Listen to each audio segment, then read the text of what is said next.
Active learning assessment.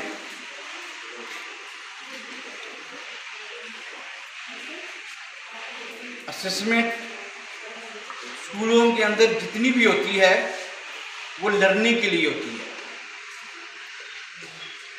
वो award के लिए नहीं होती, वो कोई नंबर लेने के लिए नहीं होती। उसका बुनियादी मकसद होता है लर्निंग। क्या मकसद होता है? टेस्ट, असेसमेंट, ये सारी चीज़ों पे हम आखिर में जाके बात करेंगे कि टेस्ट क्या होता है, मेजरमेंट क्या होती है, असेसमेंट क्या होती है, एग्जामिनेशन क्या है, एवेल्युएशन क्या है, क्योंकि बहुत सी चीज़ों को हमने मिक्स किया हुआ है एज अ कौम। मैं यहाँ आपकी और अपनी बात नहीं करता हूँ, एज अ कौम हम असेसमेंट कहते हैं। ये क्लास में आपकी इम्तिहान होगा, पेपर बनेगा 20 नंबर का, उसमें से आप 19 नंबर लेंगे, 3 नंबर लेंगे, 4 लेंगे असेसमेंट। आज जो हमने बात करनी है कि आप असेसमेंट से कैसे लर्न करेंगे, और उसमें से उसका एक हिस्सा है multiple choice questions. Multiple choice question आप इससे कैसे लर्न करेंगे? अगर हम आपको असाइनमेंट देते हैं, असेसमेंट देते हैं कि घर में बैठ के कुछ सॉल्व करें, तो आप लर्न कैसे करेंगे? क्या आपका मकसद सिर्फ करेक्ट आंसर की तलाश है कि बस करेक्ट आंसर में मिल जाए, उसके बबल को हम फिल कर दें और बस हमारा मसला हल हो जाएगा? क्या यही कुछ है? बस नहीं। MCQ से आप लर्न कैसे करेंगे? आप अपने आप को कैसे तोलेंगे कि हम कितने पानी में हैं? जब भी कोई चीज़ सामने आती है तो सबसे पहले कोई भी लर्नर, कोई भी स्टूडेंट देखता है, उसके जहन में एक बात आती है कि ये जो चीज़ें मेरे सामने आ रही है, मैं तो इनको नहीं जानता हूँ, मैं इनको नहीं जानता। अगर नहीं जानता है तो उसने जानने की कोशिश करनी है। क्या करना होता है? जानने की कोशिश करनी है। चलिए ये क्वेश्चन शायद आपको दूर से नजर ना आए, लेकिन जिन बच्चों को नजर आ रहा है वो जरा पढ़ें।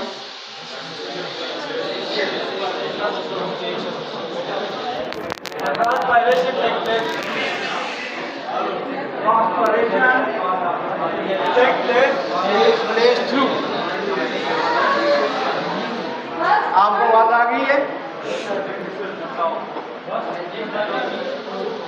सबसे पहली बात यह है कि जब क्वेश्चन आपके सामने आए तो आप अपने आप से पूछें कि क्या whether I know the definition of transpiration, क्या मुझे ट्रांसपैरेशन की डेफिनेशन याद है? सबसे पहला सवाल अपने आप से, क्या मुझे ट्रांसपैरेशन की डेफिनेशन याद है कि नहीं है? अगर याद है तो आप तैयार हैं, नहीं याद है तो क्वेश्चन सॉल्व करने से पहले आपने ट्रांसपैरेशन को देखना है क्या होता है, उसकी डेफिनेशन आपको पढ़नी भी आए, लिखनी भी आए, बोलनी भी आए। अब बच्चे इसका पहला ऑप्शन पढ़ें, क्या है? स्टोमेटा। क्या आप स्टोमेटा के वे और अबाउट से वाकिफ हैं? स्टोमेटा क्या होता है? आपने लर्न करना, अगर नहीं वाकिफ हैं इसी क्वेश्चन पे रुक के जाके आपने स्टोमेटा देखना है कि स्टोमेटा का क्या वे और अबाउट है, ये क्या चीज़ होती है, इसकी क्या डेफिनेशन है। अगला ऑप्शन कौन सा है बच्चे? जी क्यूटिकल। क्यूटिकल ये क्या लफ्ज़ है, इस पे आपने सोचना है। अगला कौन सा ऑप्शन है? लेंटिकल्स। लेंटिकल्स क्या चीज़ है? क्या आपको पता है लेंटिकल्स क्या होती है, इसकी डेफिनेशन क्या है? अगले पे जाए बच्चे। बहुत कुछ। अब ये सिर्फ एक क्वेश्चन था आपके सामने, एक क्वेश्चन के अंदर सबसे पहला क्वेश्चन के अंदर जो लफ्ज़ यूज हुआ है, देखिए टेक प्लेस थ्रू, ये कुछ भी नहीं है। असल लफ्ज़ क्या है? असल लफ्ज़ क्या है? आपने ट्रांसपैरेशन को तैयार करना है, देखना है इसका क्या मकसद है, इसका क्या व्यवहार हो। फिर ये 3 ऑप्शन हैं, इन 3 ऑप्शन के बारे में आपको वेयर अबाउट का पता हो जब ये सारी चीज़ें आपको पता होंगी तो फिर आप किसी करेक्ट आंसर का बबल फिल करते हैं। अगले क्वेश्चन पे जाएंगे। The blood vessels that carry blood away from heart. पहली बात यह है कि ब्लड वेसल्स क्या होती हैं। ब्लड वेसल्स, पहला लफ्ज़ है ब्लड वेसल्स। फिर इनकी दो किस्में हैं। वो वेसल्स जो हार्ट के अंदर ब्लड को लाती हैं और वो जो बैक ले जाती है, कैरी अवे। लेकिन आपको पता होना चाहिए ब्लड वेसल्स होती क्या है। फिर उनमें से इनटेक आउटटेक वाली कौन सी है, जो ब्लड को लाती हैं और ब्लड को ले जाती हैं। ये कॉन्सेप्ट आपका क्लियर होना चाहिए, पहले इस पे आप सोचें।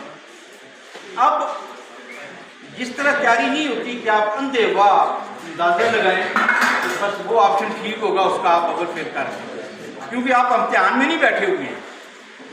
आप इम्तिहान में नहीं बैठे हुए हैं, आप घर में बैठे हुए हैं, आप क्लास में बैठे हुए हैं, आप तैयारी के लिए बैठे हुए हैं। जब आप तैयारी के लिए बैठे हुए हैं तो करेक्ट आंसर के इंतखाब से पहले आपने क्वेश्चन के अंदर जो वर्ड यूज हुए हैं उन पे आपने गौर करना है। अगर तो आप उसको जानते हैं वर्ड फिर तो ठीक है, अगर नहीं जानते हैं तो आपने अपनी किताब खोलनी है, उसमें से देखना है इस लफ्ज़ की क्या मीनिंग है, इसकी क्या डेफिनेशन है, इसका क्या फेयर है। अब इसके ऑप्शन कौन पड़ेगा बच्चे? आर्टरीज हैं और कैपिलरीज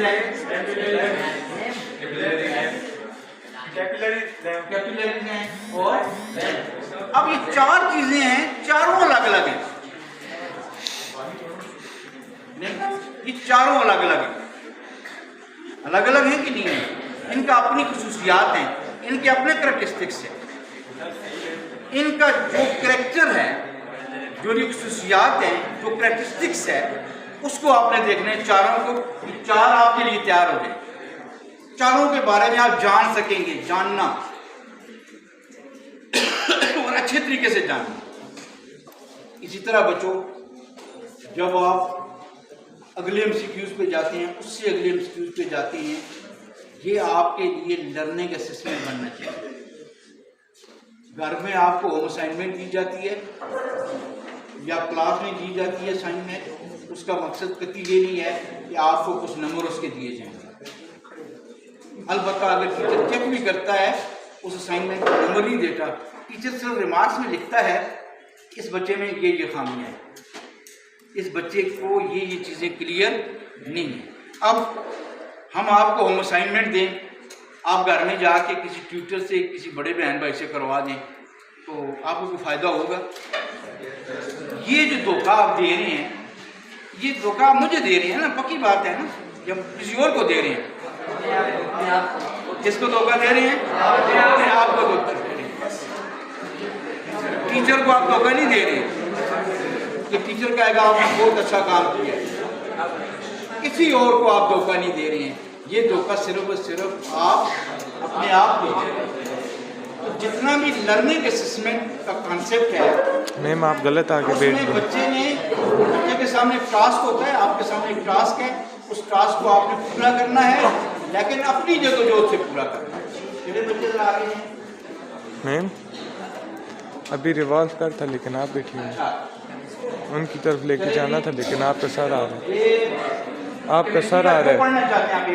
जब उधर करूँगा तो इसमें सर आएगा आपका, जब उधर उनकी तरफ करूँगा। अरेंजमेंट ऑफ, देखिए, arrangement of electron and proton in an atom.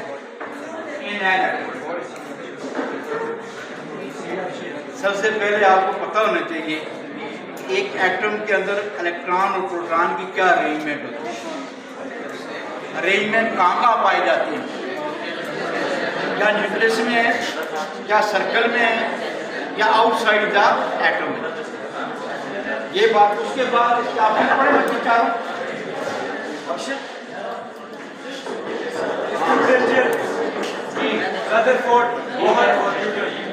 ये चार लोग रदरफोर्ड हैं। सर, इसका मकसद ये है कि इन चारों ने एटॉमिक थ्योरी पेश की हुई है या नहीं की हुई। इन्होंने एटम पे काम किया है, सब ने किया है, किसी एक ने किया सब ने किए, है? हाँ? सब नहीं किए, बट आगे जस्टिफाई एक ने किए, किसने किया है? रदरफोर्ड ने सर। आपको एक एटम के अंदर इलेक्ट्रॉन, प्रोटॉन, न्यूट्रॉन की जो स्टेटस है उसका पता हो। दूसरा, ये जो चार लोग हैं इनके बारे में इतनी तफसील आपको पता होनी चाहिए कि इन्होंने क्या काम किया और क्या थ्योरी दी। ये चार लोग हैं, इनके बारे में आपको इतना पता होना चाहिए इनकी थ्योरी क्या है। इनके बारे में अगर आपको पता चल जाता है तो एक MCQ आपको कई क्वेश्चन जो आप क्लियर कर दें। न्यूटन के बारे में लिखना आ जाए तो आप लिख लेंगे 4-5 लाइनें, रदरफोर्ड का लिखना आ जाए तो लिख लेंगे, उसके बाद बोर का लिखना है तो लिख लेंगे। जिस किसी के भी बारे में लिखना आए, अगर आप उसके बारे में जानते हैं तो आप 5-6 लाइन उसके बारे में लिख लें। आगे जाए बच्चे, आगे जाते थे, मैथ भी करेंगे, इंग्लिश पढ़े बच्चे। What is the past tense of the verb run? What is the past tense of the verb run? Run sir, run है, रन। अब बात ये है,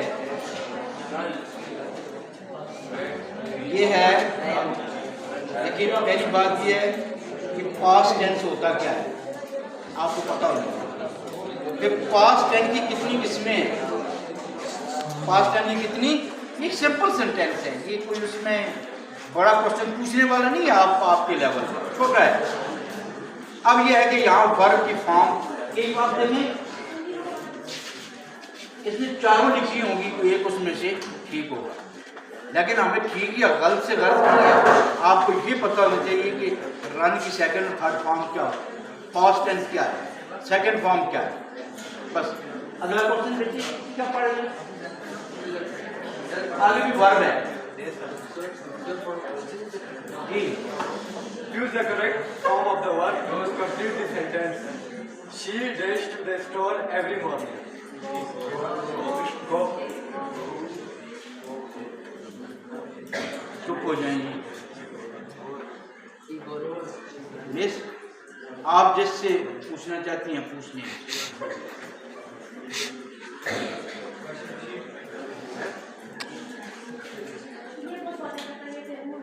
हाँ बिल्कुल, जो बातें करने वाला है। She goes to the store every morning. नहीं, क्यों जी? सही है सर, शी गो टू, गलत है। और प्रेजेंट टेंस है, ज़ाहिर है इसके साथ वर्ब के साथ SEIS का हम इजाफा, ये कानून है। देखिए आप किसी कानून, एक तो होता है ना कि हम ये कहें कि MCQs को याद कर लें, ये जो जुमला याद करने वाला है, हर चीज को याद कर लें, इस जुमले को हमने ज़हनों से हटाना है। याद करने से पूरी नहीं पड़ती, आप क्या क्या चीजें याद करेंगे, आप क्यों ना कानून को याद कर लें, आपको कानून आता हो। अगर आपको इस कानून से वाकिफ नहीं है कि थर्ड पर्सन सिंगुलर के साथ या किसी प्रॉपर नाउन के साथ जब वो प्रेजेंट टेंस में मौजूद हो तो वर्ब के साथ SEIS का इजाफा करते हैं, अगर ये कानून से वाकिफ ना हो तो आप कितनी चीज़ों को याद करेंगे, मुझे आप ये बताइए। आप याद कर सकती हैं चीज़ों को जी? है कोई है बंदा ऐसा कि जो याद कर ले? नहीं याद कर। इसी तरह बाकी सब्जेक्ट में भी, मैथ में आप चले जाएं, क्या आप क्वेश्चन को याद कर सकते हैं? नहीं कर सकते जब तक आप उसका use of formula, calculation, fundamental of mathematics, fundamental of geometry, fundamental of algebra नहीं जानते तो आप मैथ का कोई क्वेश्चन नहीं कर सकते।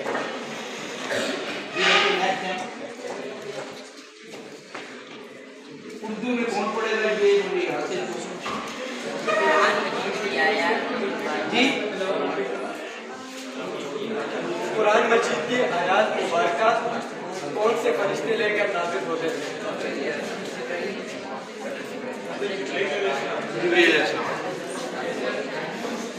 इसी तरह पहली बात ये है, ये तो एक आम बात है, इसलिए हम इसको जानते हैं, हर बच्चा जानता है, क्यों जानता है?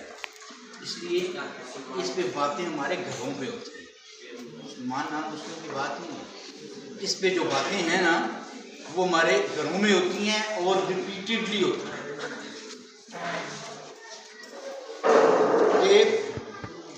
वही कौन सा फरिश्ता लाता था, यही बात है। अब ये हम इसलिए जानते हैं क्योंकि बच्चे से पूछे उसको नाम आ, क्यों? इसके मुताबिक जो गुफ्तगू है वो हमारे घरों में होती है, वो सफर में होती है, ये फरिश्ता वही लाता है। इज़राइल इस्लाम है कि ये बंदों के रूह कब्ज़ करता है, रूह साथ लेके जाता है। रोज़ाना लोग बात करते हैं, घरों में करते हैं, इसलिए ये हमें याद है। अगर हमारे घरों में इसके मुताबिक बात ना हो, हमें कोई इसका इल्म नहीं हो।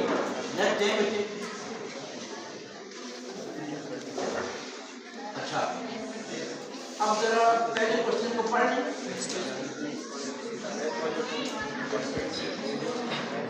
ये क्या कहता है जी? कौन पढ़ेगा? Distance between point O and 1. ये जो पॉइंट दिए हुए हैं, इनके दरमियान डिस्टेंस मालूम करना है। आगे उसने और ऑप्शन दिए हुए हैं।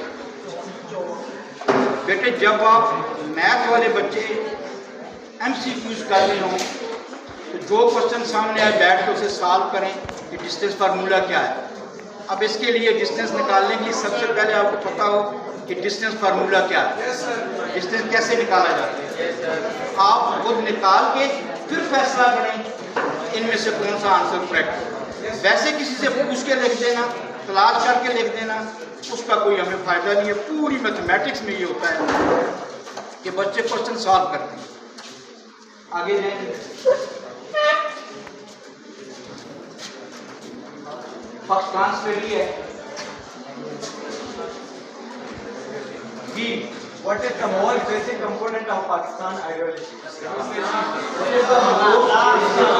पाकिस्तान आइडियोलॉजी कि नजरिया पाकिस्तान का जो बुनियादी कंपोनेंट हिस्सा है वो है क्या? कितने आपने इसने दिए हैं?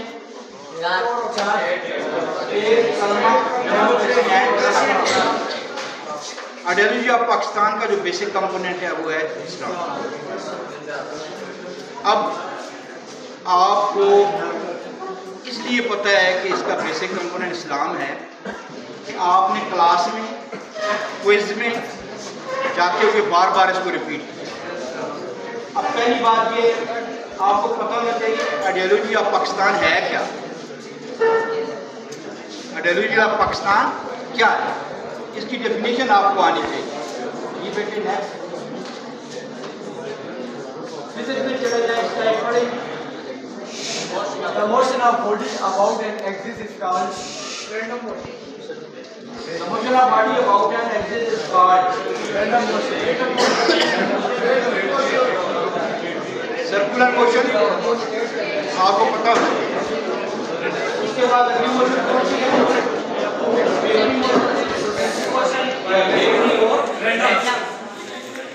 अब ये 4 टाइप्स ऑफ मोशन जो हैं, जब आप इनकी डेफिनेशन से वाकिफ होंगे, आप उनकी डेफिनेशन आती होगी, फिर आप इसका करेक्ट आंसर दे सकते हैं। अदरवाइज ये 4 जब आप MCQ सामने आए पहले 4 की डेफिनेशन देखें कि क्या इन 4 की डेफिनेशन आपको आती है कि नहीं आती। अब आखिरी बात, जब भी ये जो लोग घोड़ा रखते हैं ना, घोड़ा, उसको अच्छी खुराक देते हैं, अच्छी राख देते हैं, उसकी सफाई रखते हैं, लेकिन उसके साथ एक काम बड़ा सख्ती से करते हैं, उसे सुबह और शाम सख्त किस्म की गर्मी में और सख्त किस्म की सर्दी में 4 से 5 घंटे भगाती है घोड़े। क्यों? अगर उसे खुराक भी अच्छी दें, उसे राइश भी अच्छी दें, उसकी खिदमत भी करें, वो अच्छी नस्ल का भी हो, अगर आप उसे सुबह शाम भगाएंगे नहीं, तो जिस मकसद के लिए आपने उसको रखा हुआ है, वो जो 4 से 5 मिनट का एक मुकाबला होता है घोड़े दौड़ने का, अगर आप उस पर दौड़ने की सख्ती नहीं करेंगे तो वो उस रेस में नहीं दौड़ सकते। अब अच्छा क्लासरूम हो, बड़ा खूबसूरत क्लासरूम हो, बहुत अच्छे टीचर हों, सारी सहूलतें मौजूद हों, लेकिन एग्ज़ाम के लिए प्रॉपर तैयारी ना की जाए, प्रॉपर बैठ के उस पर मेहनत ना की जाए, तो वो जो अच्छा क्लासरूम, अच्छा टीचर, अच्छा निसाब, अच्छे नोट्स, वो सब पे पानी फिर जाता है। जिस तरह घोड़े को अच्छी खुराक दें, अच्छी जगह दें, अच्छी नस्ल का हो, लेकिन उसको सुबह और शाम आप भगाएं ना, चलो खुराकें देते रहें, तो जब वो 4 या 5 मिनट के लिए रेस में जाएगा तो वो नहीं भाग सकेगा, क्योंकि जिस मकसद के लिए आपने घोड़े की नस्ल का इंतखाब किया, जिस मकसद के लिए आपने उसको खुराक दी, जिस मकसद के लिए आपने उसको मौसमी असरात से बचाया, उस मकसद के लिए आपने उसको तैयार नहीं किया।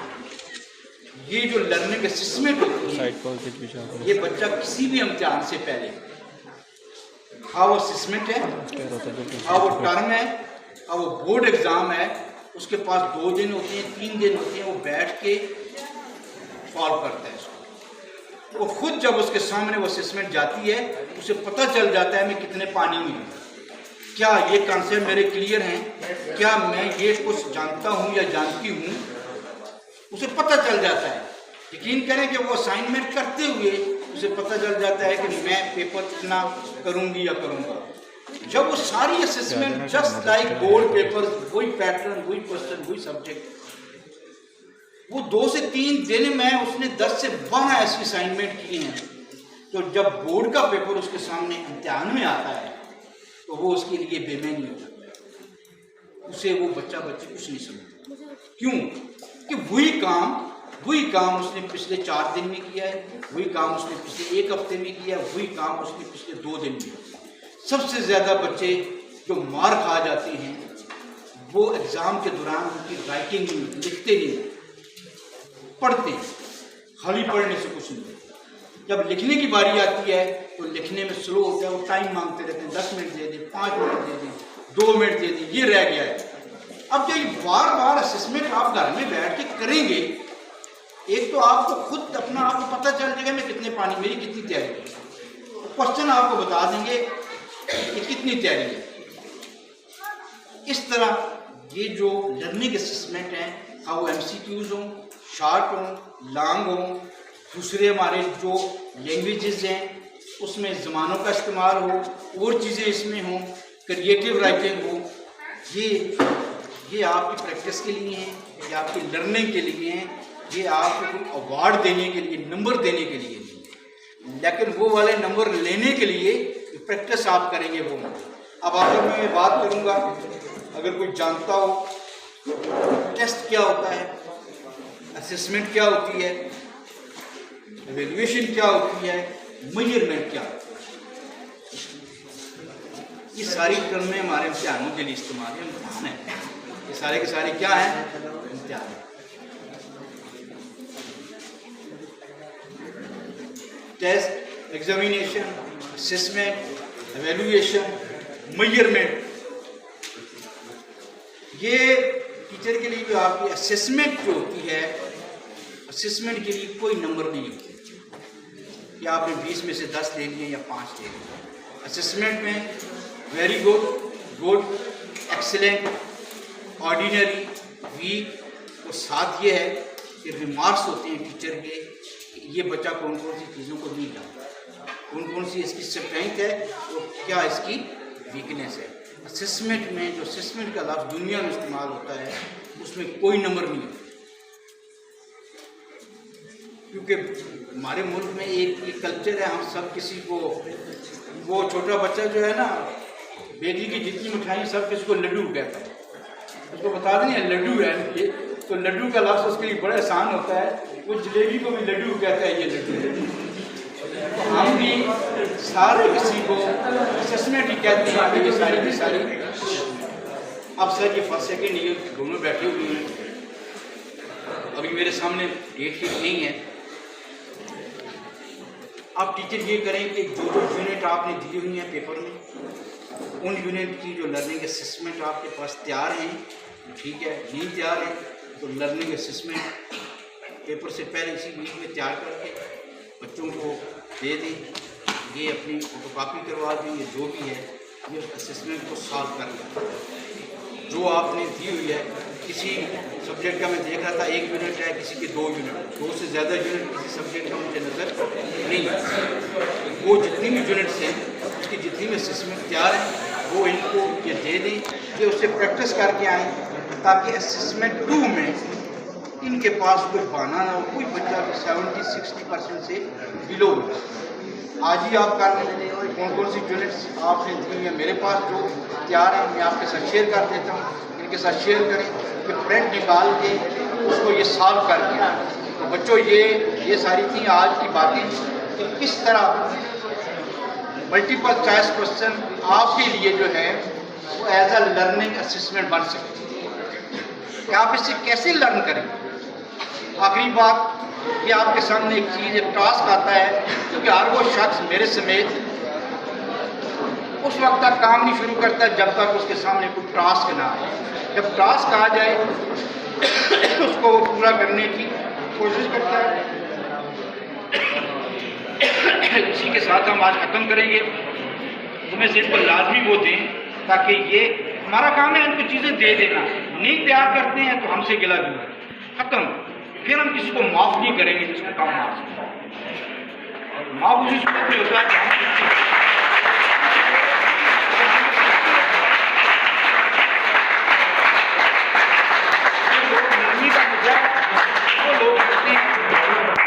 इनके अंदर गलतियाँ होती हैं, सुस्त होती हैं।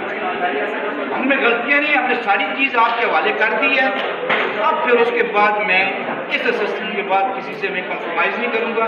उसके बाद ये जो जा रहे हैं सेकेंड एनुअल में, उनके लिए भी हम तैयारी करते हैं, उनको भी फुल फ्लैज हम असेसमेंट बना के ये देते हैं। ये प्रिंट निकाल लें, स्टेट कर लें, उस पर प्रैक्टिस करें।